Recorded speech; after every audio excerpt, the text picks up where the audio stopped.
ఓం నమో భగవతే రుద్రాయ.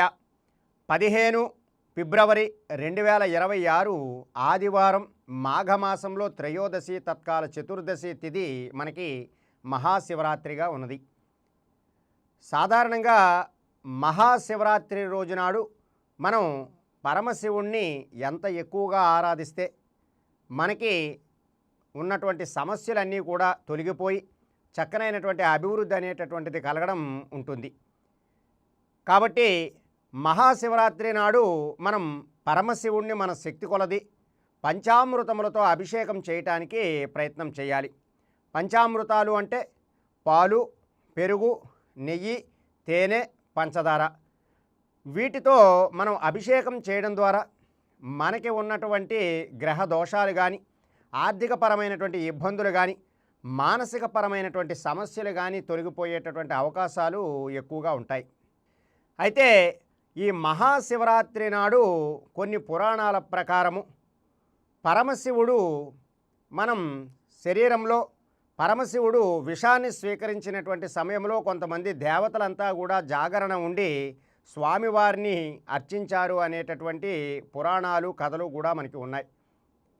అయితే ఎప్పుడైతే స్వామివారు ఆ గరళం అనేటటువంటిది విషం అనేటటువంటిది తన కంఠంలో ఉంచుకోవడం ద్వారా గరళకంఠుడిగా మారాడు అనేటటువంటిది మనకి ఒక కథనం రూపంలో కూడా ఉన్నది. అలాగే స్వామివారికి ఆది అంతం అనేటటువంటిది లేకుండా ఆయన నిరాకారంగా ఉన్నటువంటి సమయం కూడా ఈ యొక్క మహాశివరాత్రిగా కూడా జరుపుకుంటూ ఉంటారు.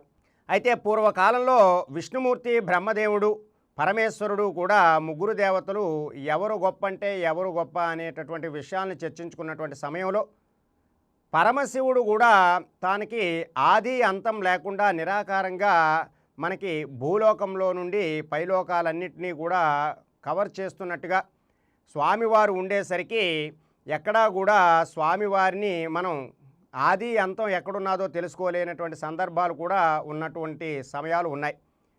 అటువంటి సందర్భంలో మనం మహాశివరాత్రి అనేటటువంటిది కూడా జరుపుకుంటారు. లింగోద్భవ కాలం అనేటటువంటిది కూడా ఉంటుంది అని పురాణాలు కొన్ని మనకి తెలియజేస్తూ ఉన్నాయి.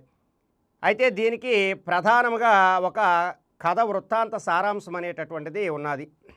పూర్వకాలంలో లుబ్ధకుడు అనేటటువంటి ఒక వేటగాడు తాను తన కుటుంబ పోషణ నిమిత్తార్థం అడవిలో తిరుగుతూ ఉన్నాడు.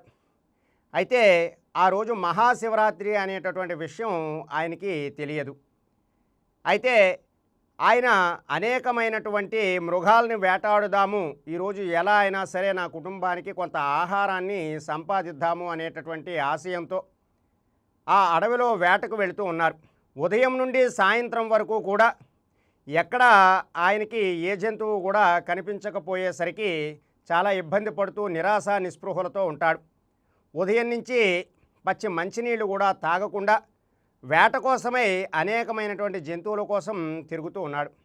అయితే ఉదయం నుండి సాయంత్రం వరకు కూడా ఎక్కడ ఒక్క జంతువు కూడా వేటకి లభించకపోవడంతో ఆయనకి అక్కడ ఉపవాస దీక్ష అనేటటువంటిది ప్రారంభమైంది. కానీ ఆ వేటగాడికి ఆ రోజు మహాశివరాత్రి అనేటటువంటి విషయం తెలియదు.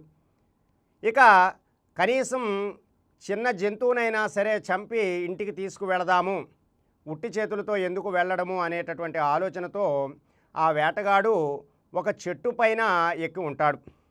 ఆ చెట్టు మారేడు చెట్టు. ఆ మారేడు చెట్టు కింది భాగంలో శివలింగం ఉన్నది. అయితే ఆ వేటగాడికి కిందని శివలింగం ఉన్నట్టు, తాను మారేడు చెట్టు పైన ఉన్నట్లు అసలు ఆ విషయాలేవి కూడా తెలియదు.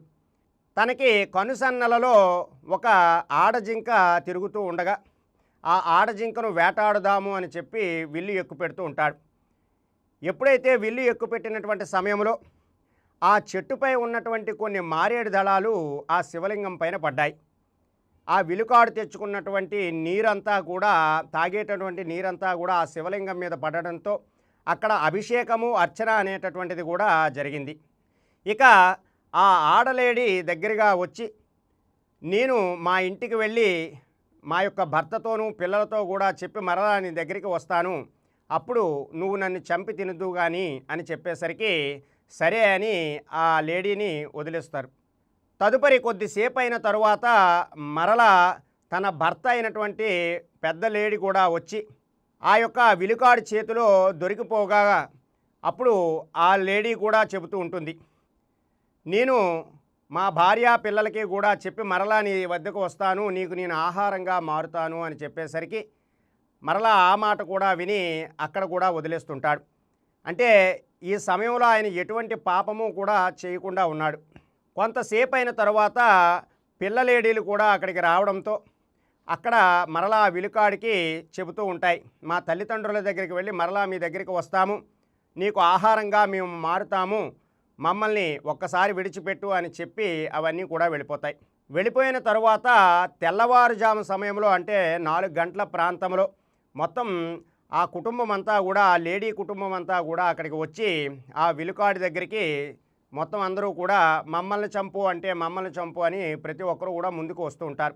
ఆ సమయంలో ఆ వేటగాడు మొత్తం జాగరణ అంతా కూడా ఉన్నాడు, ఎక్కడా కూడా నిద్రపోకుండా ఆ రాత్రంతా కూడా ఉపవాసంగా ఉంటూ స్వామివారికి అభిషేకం చేస్తూ ఉన్నాడు. కాబట్టి ఆ విలుకాడు మరణించినటువంటి సమయంలో అక్కడ ఉన్నటువంటి యమభటులంతా కూడా ఆ విలుకాడిని వేటగాడిని తీసుకెళ్దాము అని ముందుకు వస్తుండగా శివుని యొక్క ప్రమదగణాలన్నీ కూడా అడ్డుపడుతూ ఉంటాయి.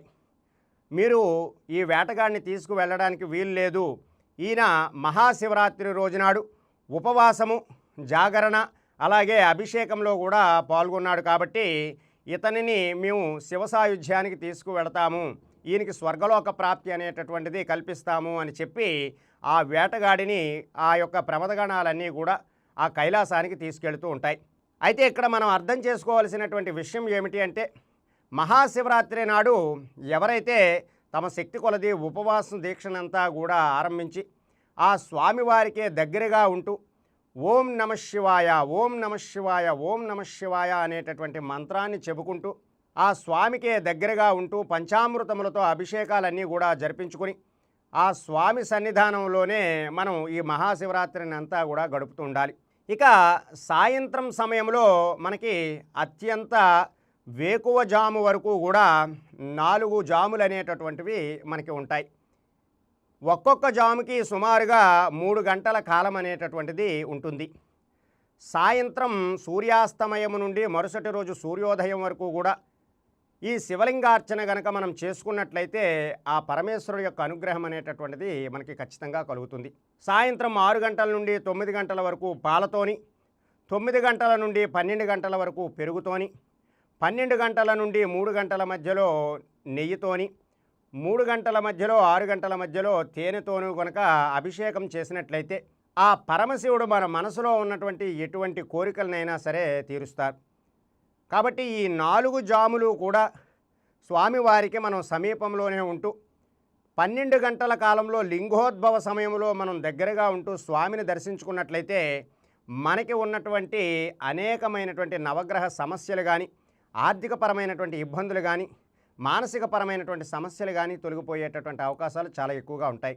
కాబట్టి ఈ మహాశివరాత్రి నాడు ప్రతి ఒక్కరూ కూడా ఉపవాసం, జాగరణ అలాగే స్వామివారికి అభిషేకం అనేటటువంటిది చేసుకోవడం ద్వారా పరిపూర్ణమైనటువంటి శివానుగ్రహము మనకి కలుగుతుంది.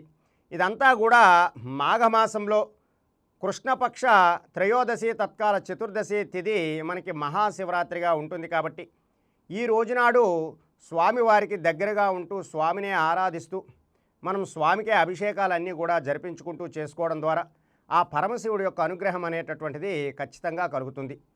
ఈ రోజున మనకి శైవ దేవాలయాలన్నీ కూడా కిటకిటలాడుతూ ఉంటాయి. ప్రతి ఒక్కరూ కూడా ఆ భోళాశంకరుడికి తమ శక్తి కొలది మహన్యాసపూర్వక రుద్రాభిషేకాలు కానీ లేదా రుద్రార్చనలు కానీ రుద్ర హోమాలు కానీ కూడా జరిపించుకుంటూ ఉంటారు. తద్వారా వారందరికీ కూడా పరమేశ్వరుడి యొక్క అనుగ్రహం అనేటటువంటిది కలగడమే కాకుండా వారందరికీ కూడా శివసాయుధ్యం అనేటటువంటిది లభిస్తుంది. కాబట్టి ప్రతి ఒక్కరూ కూడా అవకాశం ఉన్నవారంతా కూడా ఈ మహాశివరాత్రి నాడు తమ శక్తి కొలది ఉపవాసం చేయడం కానీ, జాగరణ చేయడం కానీ, లేదా స్వామివారికి దగ్గరగా ఉండడం కానీ, లేదా స్వామివారి యొక్క జపం చేసుకోవడం కానీ చేసినట్లయితే, అలాగే స్వామివారికి అభిషేకము ఇవన్నీ కూడా చేసినట్లయితే స్వామివారి యొక్క అనుగ్రహం అనేటటువంటిది మనకి ఖచ్చితంగా కలుగుతుంది. కాబట్టి ఈ మహాశివరాత్రి నాడు ప్రతి ఒక్కరూ కూడా ఈ చిన్నపాటి పరిహారాలు ఆచరించి అద్భుతమైనటువంటి ఫలితాలు పొందడానికి ప్రయత్నం చేయండి. సర్వే జనా సుఖినో భవంతు. శుభం.